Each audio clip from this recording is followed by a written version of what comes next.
Assalamualaikum warahmatullahi wabarakatuh, teman-teman sobat di PKS TV Kota Bogor. Kali ini ketemu lagi bersama saya, Deddy Mulyono, host salah satu rubrik di PKS TV Kota Bogor ini, yaitu di PKS atau panjangannya di pojok kita santai.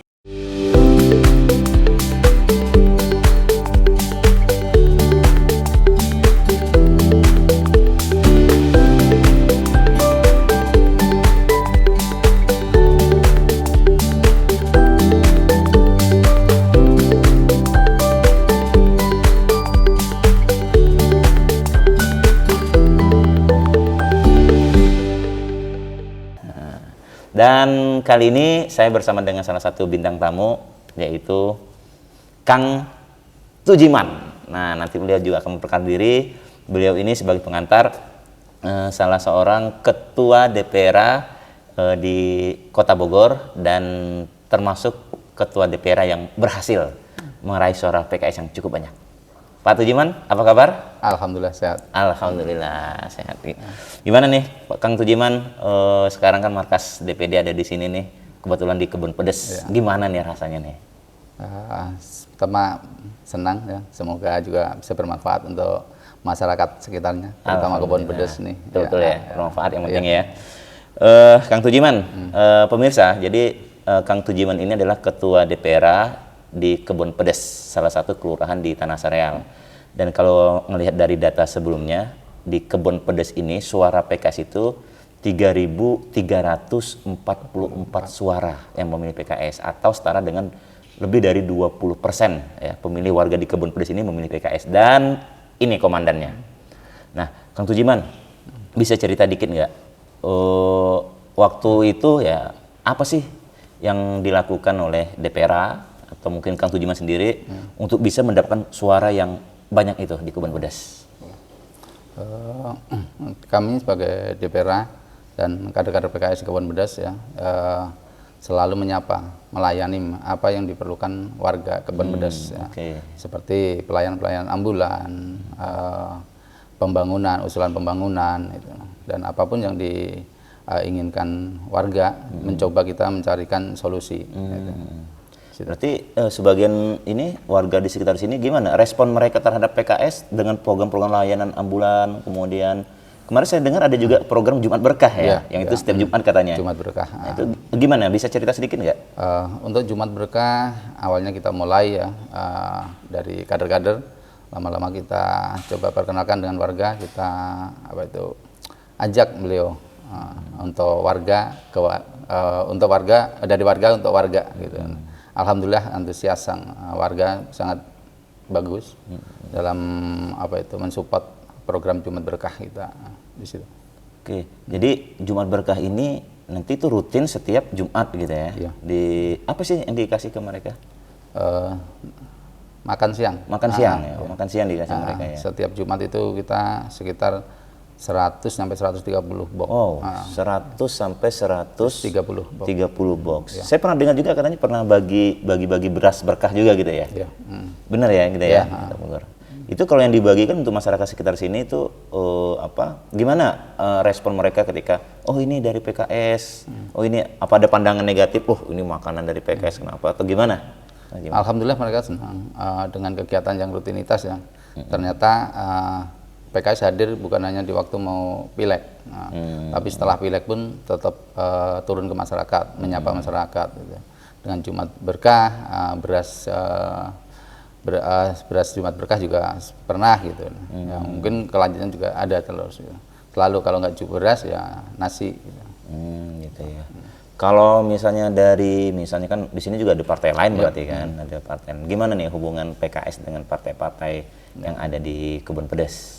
Ya, alhamdulillah ada ya komunikasi dengan pengurus-pengurus partai lain ya, di Kebun Pedes ya. Kita juga coba jalin silaturahim ya, supaya. Tapi nggak gontok-gontokan kan? Nggak gontok-gontokan ya? Nggak ya? Alhamdulillah nggak ada. Kita enjoy aja ya. Selama untuk masyarakat, iya benar ya. Perlu. Nah ini penting nih pemirsa ya. Jadi yang nonton di channel ini bahwa ya kita berharap sih kehadiran PKS atau kehadiran partai politik di tengah-tengah masyarakat justru seharusnya bisa menyatukan masyarakat. Gitu. Memang tugas partai politik di tengah masyarakat adalah bagaimana kebutuhan warga, kebutuhan masyarakat itu bisa kita advokasi, betul ya Kang Tujiman ya? Alhamdulillah kalau gitu. Kang Tujiman, nah, jadi Kang Tujiman ini kan sekarang jadi ketua DPRA Pedes. Cerita dong, dulu gimana sih awal mulanya kok bisa jadi bergabung di PKS, milih PKS, bahkan sebagai ketua DPRA di PKS Kebon Pedes ini? Awalnya tahun 2005 saya melihat saya melihat PKS kayaknya saya cocok ini bisa gabung gitu. Sebelum ke PKS ke partai mana? Sebelum ke PKS ada partai ada partai ya? Saya bantu. sebut aja partai. Dulu sempat bantu. Oke. Gitu. Setelah itu saya ngelihat PKS sebenarnya lebih cocok saya di PKS gitu. Lebih apa itu dengan kegiatan kader-kadernya ya gitu. Tahun 2006 itu saya mulai diperkenalkan dengan outbound. Dulu ada outbound tuh. Outbound ya, di Darul Falah kalau nggak salah di pondok pesantren.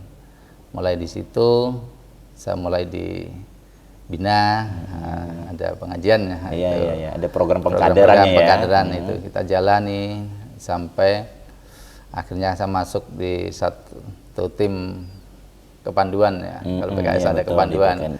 Saya diikutkan di tim kepanduan. Nah, mulai lagi 2014 ya. 2009 saya diamanahi untuk pegang ketua DPRA. 2009. Waktu Ustaz Lutfi 2009. Itu saya pertama kali diamanahi ketua DPRA. Sampai sekarang 2009 sampai sekarang. Sekarang 2021. Jadi kurang lebih sudah 11 tahun ya. Sebagai ketua DPRA. Cukup lama ya. Cukup lama. Jadi gabung PKS tahun 2006 mulai tertarik dan ikut dalam kegiatan-kegiatan PKS dan alhamdulillah sampai sekarang. Kecewa nggak sama PKS? Enggak sih, selama masih kita bisa bermanfaat untuk masyarakat, insya Allah saya nggak akan kecewa. Dulu tuh dulu kan ada partai yang lain, kemudian pindah ke PKS gitu kan. Itu tuh kenapa sih kok pindah gitu ke PKS? Wah ini nanti agak di skip nih ya, agak sensitif nih. Gitu. Kenapa tuh kok dari pindah ke PKS? Ya karena ngelihat itu kegiatan-kegiatan PKS itu. Kegiatan-kegiatan PKS tadi itu hadir bukan cuma di pemilu aja. Itu yang lebih saya cari. Ya. Berarti ini lebih cocok dan sesuai dengan hati nuraninya Kang Tujiman lah ya. Oke, kalau di DPRA sendiri Kang Tujiman tim ya. Yang di DPRA ini ada apa aja sih, misalnya ada bidang-bidangnya atau ada strukturnya atau seperti apa? Ada bidang ketua DPRA, sekretaris, bendahara, kaderisasi, humas. Oke, jadi ada cukup lengkap lah ya DPRA-nya ya. Oke. Sama ini UPKK ya. Oh iya, ada UPKK. Jadi RKI, bidang-bidangnya ada ketua, sekretaris, bendahara, kemudian humas dan unit kaderisasi sama UPKK. Unit pembinaan kaderisasi ya. Sama UPKK. UPKK itu adalah perempuan dan ketahanan keluarga ya. Oke. Kang Tujiman sekarang Kang Tujiman kan kemarin kan habis musda, habis musda terus Kang Tujiman mari diamanahkan sebagai ketua DPR ini sampai tahun berapa?